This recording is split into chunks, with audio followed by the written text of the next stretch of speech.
ಯಾದಗಿರಿ ಜಿಲ್ಲೆಯ ಶಾಪುರ ತಾಲೂಕಿನ ಕರ್ಣಿ ಗ್ರಾಮದಲ್ಲಿ ಭಾಗ್ಯವಂತಿ ದೇವಿಯ ಜಾತ್ರಾ ಮಹೋತ್ಸವದ ಅಂಗವಾಗಿ ಕೈ ಕುಸ್ತಿ ಮತ್ತು ಭಾರ ಎತ್ತುವ ಸ್ಪರ್ಧೆ ಕಾರ್ಯಕ್ರಮ ಆಯೋಜನೆ ಮಾಡಿರ್ತಕ್ಕಂಥದ್ದು ಒಳ್ಳೆಯ ಬೆಳವಣಿಗೆ.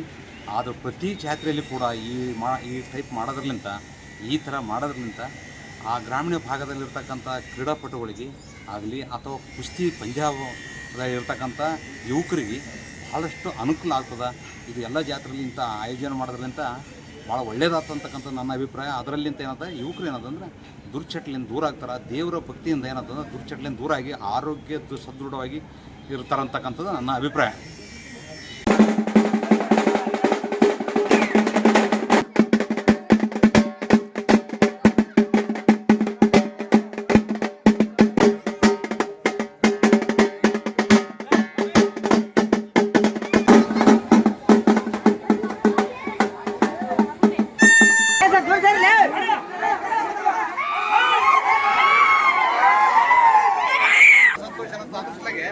ಮೊನ್ನೆ ಕೂಡ ನಾನು ಅವ್ರೆಲ್ಲ ಬರ್ತೀವಲ್ಲ ನಾನೇ ಇಲ್ಲಿಗೆ ಬಂದೆ. ಆ ದೇವರ ಆಶೀರ್ವಾದ ನಿಮ್ಮೆಲ್ಲರ ಮ್ಯಾಗ ಇರಬೇಕು, ಭಕ್ತರ ಮ್ಯಾಗ ಕೂಡ ಇರಲಿ, ನನ್ನ ಜಗತ್ತಿಗೆ ನಮ್ಮ ಮ್ಯಾಗ ಇರಲಿ ಅಂತಕ್ಕಂಥದ್ದು ಆ ದೇವರಲ್ಲಿ ಬೇಡಿಕೊಂತೀನಿ.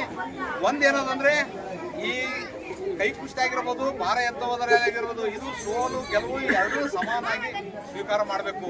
ಯಾರು ಒಮ್ಮಲಿಗೆ ಎಲ್ಲರೂ ಗೆಲ್ಲಕ್ಕಾಗಲ್ಲ, ಎಲ್ಲರೂ ಸೋಲ್ಲಕ್ಕಾಗಲ್ಲ. ಅದರಲ್ಲಿ ಏನದು ಎಲ್ಲರೂ ಅಣ್ಣ ತಮ್ಮರು ಹಾಕಿಸಿ ದೇವಸ್ಥಾನ ಮ್ಯಾಗ ಭಾರ ಇಟ್ಟಿಸಿ ಯಾರ ಜೊತೆಗೆ ಏನು ಮಾತಾಡೋಣ, 4 ಮಂದಿ ಏನು ತಗೊಂತಾರ ನಿರ್ಧಾರ, ಆ ನಿರ್ಧಾರಕ್ಕೆ ನಾವು ಬದ್ದಿರಬೇಕು. ವಿಶೇಷವಾಗಿ ಇತ್ತೀಚಿನ ದಿನಗಳ ಇವು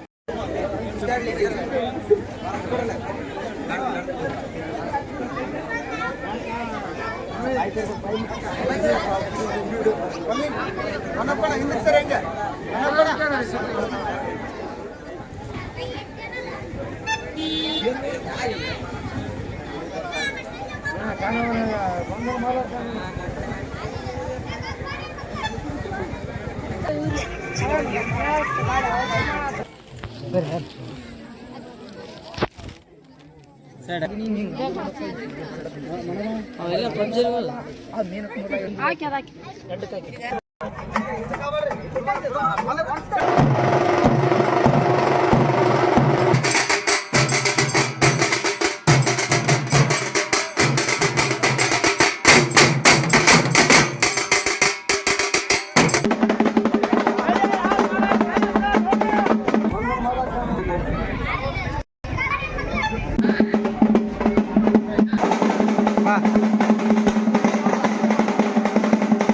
ನಿಮ್ಮ ಊರಲ್ಲಿ ವಿಶೇಷ ಮಾಡ್ಲಿಕ್ಕೆ ನನಗೆ ಭಾಳ ಸಂತೋಷ ಅಂತ. ಅದ್ರ ಸಲಗೆ ಮೊನ್ನೆ ಕೂಡ ನಾನು ಅವ್ರೆಲ್ಲ ಬರ್ತೀವಲ್ಲ ನಾನೇ ಇಲ್ಲಿಗೆ ಬಂದೆ. ಆ ದೇವರ ಆಶೀರ್ವಾದ ನಿಮ್ಮೆಲ್ಲರ ಮ್ಯಾಗ ಇರಬೇಕು, ಭಕ್ತರ ಮ್ಯಾಗ ಕೂಡ ಇರಲಿ, ನನ್ನ ಜಗತ್ತಿಗೆ ನಮ್ಮ ಮ್ಯಾಗ ಇರಲಿ ಅಂತಕ್ಕಂಥದ್ದು ಆ ದೇವರಲ್ಲಿ ಬೇಡಿಕೊಂತೀನಿ. ಒಂದೇನದಂದ್ರೆ ಈ ಕೈ ಕುಸ್ತಿ ಆಗಿರ್ಬೋದು, ಭಾರ ಎತ್ತುವುದರಾಗಿರ್ಬೋದು, ಇದು ಸೋಲು ಗೆಲುವು ಎರಡೂ ಸಮಾನಾಗಿ ಸ್ವೀಕಾರ ಮಾಡಬೇಕು. ಯಾರು ಒಮ್ಮಲಿಗೆ ಎಲ್ಲರೂ ಗೆಲ್ಲಕ್ಕಾಗಲ್ಲ, ಎಲ್ಲರೂ ಸೋಲ್ಲಕ್ಕಾಗಲ್ಲ. ಅದರಲ್ಲಿ ಏನದು ಎಲ್ಲರೂ ಅಣ್ಣ ತಮ್ಮರು ಹಾಕಿಸಿ ದೇವಸ್ಥಾನ ಮ್ಯಾಗ ಭಾರ ಇಟ್ಟಿಸಿ ಯಾರ ಜೊತೆಗೆ ಏನು ಮಾತಾಡೋಣ, 4 ಮಂದಿ ಏನು ತಗೊಂತಾರ ನಿರ್ಧಾರ.